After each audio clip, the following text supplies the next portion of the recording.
नमस्कार, श्री स्वामी समर्थ।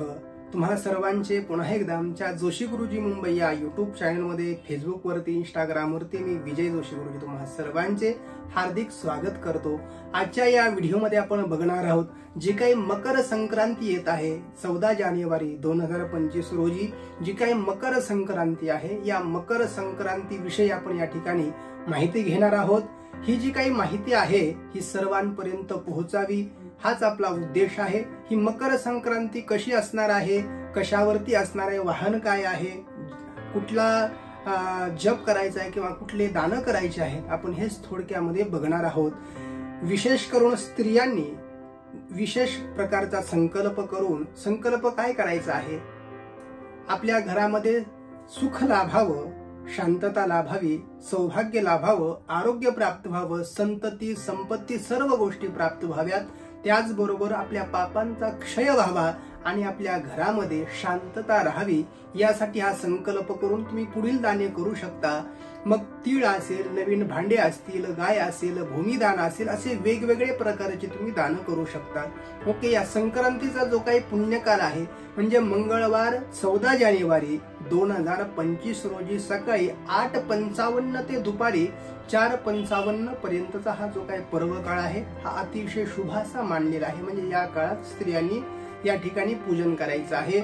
या दिवसाचे कर्तव्य काय करायचे या दिवसाला, तर सकाळी उठल्यानंतर तुम्ही तिल मिश्रित उदकाने स्नान करायचं आहे, तिळाचे उटणे अंगास लावायचे आहे, तुम्ही तिल होम करू शकता, तिल तर्पण करू शकता, तिळाचं दान करू शकता। अशा अनेक प्रकारच्या तिळाच्या उपायांनी तुमचे काय होणार आहे, जे काही आपल्याकडून कळत नकळत जे काही पाप झालेली असतील त्या पापाचा परिहार होतो, पापाचा नाश होतो।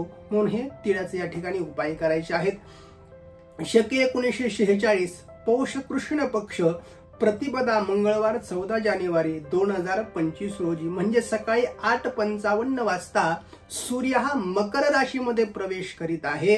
बालवकरणावर संक्रमण होत असल्याने उक्त असलेले वाहनादी प्रकार याप्रमाणे आहेत।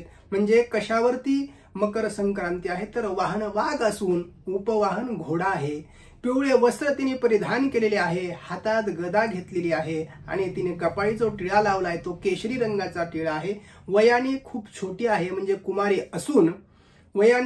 असून बसलेली आहे। वासाकरिता जाईचे फूल घेतलेले आहे आणि पायस भक्षण करीत आहे। सर्व जाती असून भूषणार्थ मोती धारण केलेले आहेत।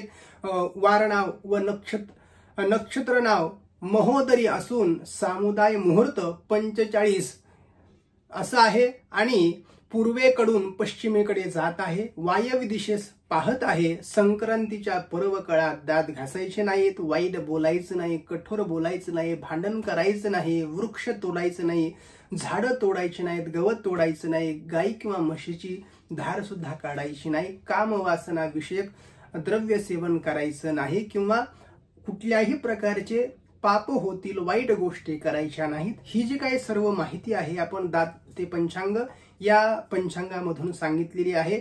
धन्यवाद। श्री स्वामी।